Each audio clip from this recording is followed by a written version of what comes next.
Многу пати добиениот датум за почеток на преговори и овој јуни останува само посакувана желба. Оптимистичките изјави, бројните братски прегратки и дипломатските офанзиви на македонските челници и сега пукна како надуван балон. Оти не постојат шанси да се убеде официјална Софија да ја дигне рампата за македонските интеграции. Историските претензии на Бугарија се последни во низата причини кои не оставаат и оваа година во европската чекалница. Намаса во Брисел беше отворена и опцијата Македонија да биде раздвоена од пакетот со Албанија, токму поради проблемите со Бугарија. А само пред една година, во март, премиерот Зоран Заев ја соопшти големата вест: оти почнуваме преговори, без никакви пречки. Северна Македонија почнува преговори за членство во Европската Унија. Историската грешка е исправена, нема веќе никакви пречки, ниту услови.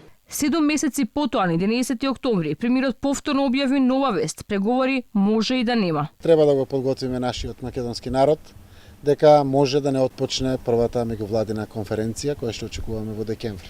Таа иста 2018 година, Заев, Бујар Османи, Никола Димитров и Кочо Ангјушев во воздух ја добија радосната вест, па со фотографија од авион им честиташе на граѓаните дека е добиен датум за преговори.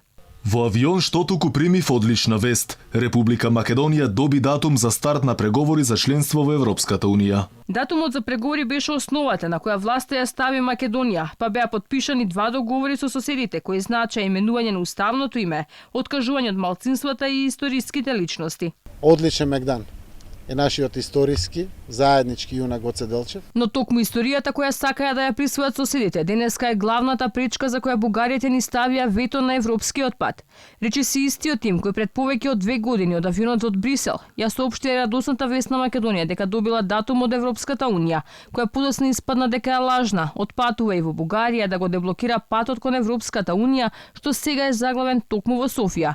Таа лажна вест до денес е една од историските што се пласираше во Македонија. Македонско-бугарскиот пријателски диалог е повторно на сила. Верувам дека низ овој процес Западен Балкан на Европа наскоро ќе донесе нова позитивна вест и барам поддршка од сите вас на тој пат. Молењето во Софија, кое заврши неславно, се случи на само неколку дена пред состанокот на Советот за општи работи на 22 јуни и пред самитот на Европската Унија на 24 и 25 јуни, кои треба да ја соопштат и одлуката за Македонија.